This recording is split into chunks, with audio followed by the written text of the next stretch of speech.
My level 100 students, if you're about to start your clinicals, then this video is for you. Hi, if you don't know who I am, I'm Mavis Akest.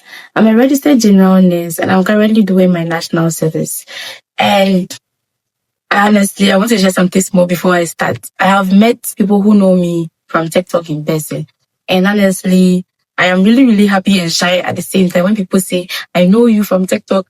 I know you, and I am happy and I love you all. And also, if you have met me in person, I love you. So if you're a new subscriber, don't forget to like, comment, and subscribe to my YouTube channel.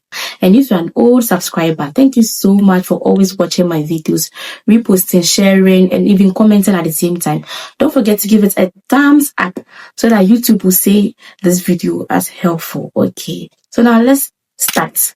Now, what is clinicals? When we say clinical, what does it even mean? Well, so clinicals is you going to the hospital to learn everything you have been taught in the school, or learn everything you have been taught during your practical section. You are going there to observe, practice, and also assist in the hospital procedures. Even though you are going there to learn, you'll be asked to do a lot of things. You'll be sent on errands. You'll be asked to assist in different things as part of your learning process. So please psych your mind that you are going to run a lot of errands as well. And another thing is that when you vacate every time from school, you are going to the hospital to practice. Please note it. Some schools will give you like 1 month, 2 months, or 3 months, 1 week to relax, or 2 weeks to relax. Others will give you 3 weeks, 1 month. Okay, so now let's start with the choosing of the hospital. Because before you go to the hospital, before you start your clinicals or whatever, you have to have a hospital in mind, a hospital you are gauging before you go there. So your school will ask you to bring your preferred hospitals to them, so that the school itself will write a letter for you to send to the hospital, so that the hospital will approve you. And this is where your school will ask you to bring the hospital's name, maybe the hospital's address. It depends on the school as well. But the school will let you bring the hospital's name. With the hospital, you can choose any hospital you want, in a sense that you have heard some hospitals and you want to even go there to try your hands on like their staff. You want to also go there to learn something from them because you are hearing good things about them. If let's say you are gauging 37 military hospital, but you stay very far, with level 100, if you want, and then you have money, I would say go there and then try your hands on everything they're going to teach you there. But if you see that your distance is very far, please don't go to 37 because you're not around like that vicinity, or you're not in Accra. But if you are in Kumasi, go to a big hospital around Kumasi so that you can have a few of the big hospitals as a beginner. So as a beginner, I advise that, when you are starting, you can try big hospitals, and when you are moving to level 200, 300, and then 400 and about to complete that one, you explore the hospitals, so that by the time you are going to choose your hospital for your national service, you know the staff there, like you know that, okay, I have been here before, so I know how it works here. So with the hospital, you can choose any hospital of your choice, whether big or small, as long as you are comfortable or happy to go there. When the school is now done writing the letter, now they'll ask you to send a letter to the hospital of your choice that you choose to them. Some hospitals will ask you to send a letter to the regional office for them to endorse it before you come back to the hospital itself again. So note it. You send the letter to the regional office. The regional office will endorse it, and then you bring it back to the hospital's Inservice. Another hospital to have health directorate offices where you send the letter to them first before you go back to the hospital itself to submit the letter again to the hospital itself. And some hospitals also have in-service straight away. You don't have to go anywhere. The in-service will endorse everything for you once and for all. You have to go there a week before so that you wouldn't be confused on the first day. Okay. So now let's talk about after you have done sending the letter to the health directorate or maybe the regional offices. Now you are now back to the hospital. So when you are back to the hospital, with the original and then the directorate thing, it has to be a week before or some 2 days before the actual clinical starts. Or if you are late, you don't really know, or your school was late in writing the letters for you, that one, you can send it the same day you're starting the clinicals. But with that one, you'll be stressed because you'll be going from here, there, and here so that you start your clinicals. That one is very stressful. So at the in-service, when you go there, kindly greet, and then you tell them it's your first day there. They will arrange you at the wards, that this is the gynae ward, this is the emergency, this is the maternity. They will arrange you. But if, let's say, you miss the orientation date, then that means that you have to ask your colleagues. So please, they'll teach you the do's and don'ts as well before they assign you to the wards. Okay. How to look when you are submitting the letter to the directorate, from the directorate to the in-service itself. You have to wear a nursing uniform, because the nursing uniform is what will identify you as a nursing student or as somebody part of the health profession. So you wear your nursing uniform, you wear your down foot, you wear a name tag if a school has a name tag, your red pen and then a blue pen as well. Please, the blue pen comes before the red pen, so you arrange it nicely. And you wear a breast watch if you have a breast watch, you wear it as well. Then your uniform should be below your knee when you are going to the regional offices or the in-service, because they check all of that. And your hair must be kept well. It should be neatly braided when you are submitting the letters to the health directorate or the in-service or maybe the general administration. Some offices you'll be entering before you start your clinicals. Now let's talk about the reality of what happens at the in-service. So the in-service, when you send the letter from maybe the regional office or maybe the health directorate, if let's say you're going to start the clinicals on maybe 10th January, you have to submit the letters around maybe 5th January or early.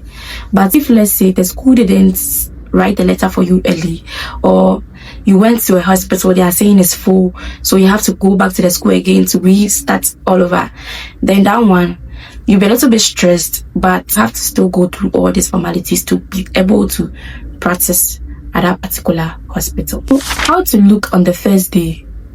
So now the hospital has accepted you. How do you look on the first day?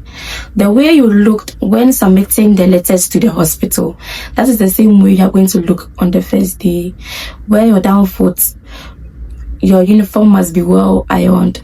Also, comb your hair neatly. No makeup, no eyelashes. Your nails must be well trimmed.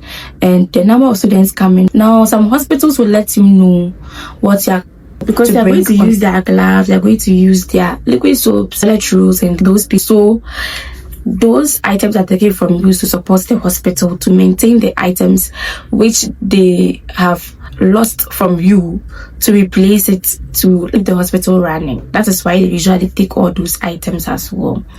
Please note that with the transportation, you are the one paying everything, the feeding, you are the one taking care of what you eat as well.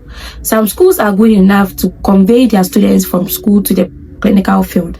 They have buses whereby the students will sit inside, then they transport them to the hospital of their choice.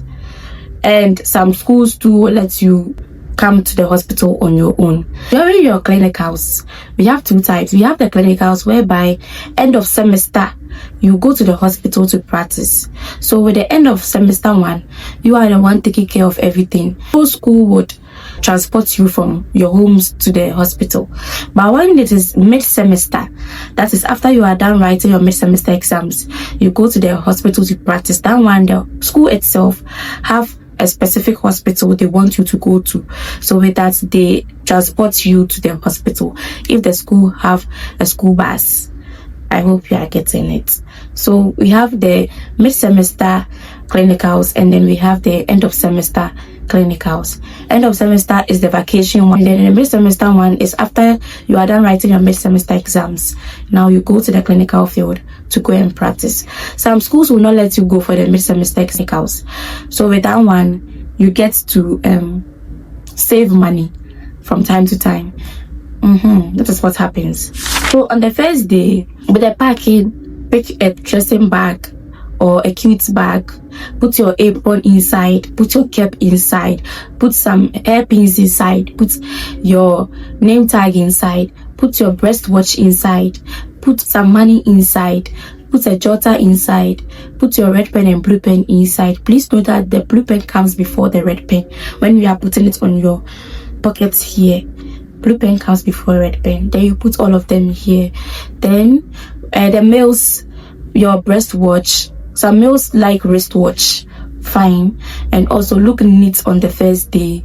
And you'll be given evaluation by the school. So when you are done with your clinicals, you go around to the wards to sign.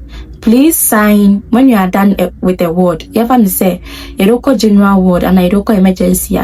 When you are done with the emergency unit, on the last day, send your evaluations for them to sign for you on that day. Otherwise, it'll be like, yeah, we don't remember you, we don't remember your face. So please, when going on the last day, kindly take your logbooks and also your evaluation forms for them to sign for you. You'll be done with them. Yes, because when you're doing your clinicals, they don't even remember your face.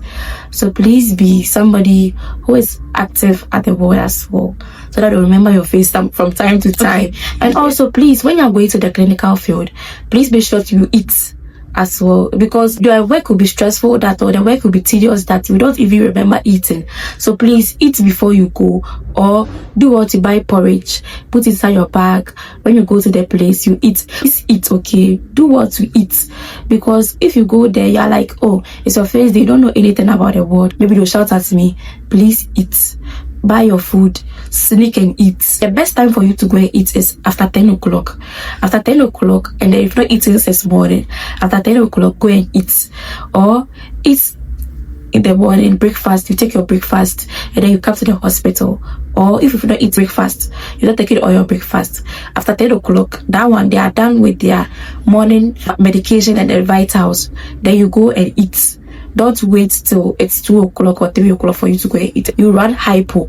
With the hypo, it means that your sugar will go low and you get sick from time to time. So please eat, okay? Take in a lot of water when you go there as well. Sneak to go and eat, my dear.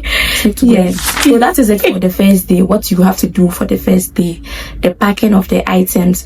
You don't have to do so many things because you don't really know what is going to happen on the first day. Don't put in scraps. Just wear your nursing uniform, or you put to your house attire too as well. When you close, you change to your house attire. But don't put in scraps for the first day. The following days, when they are done showing you the wards, that is where you can put in your scraps. If you are going to the theater, if you are going to the labor unit, if you are going to a ward whereby you wear scraps, then you change. So I'll teach you from time to time. So this is the end for the first day clinical experience. And don't forget to like, comment, and then subscribe to my YouTube channel. See you in part 2 of what happens at the clinical field. Yeah. Mwah.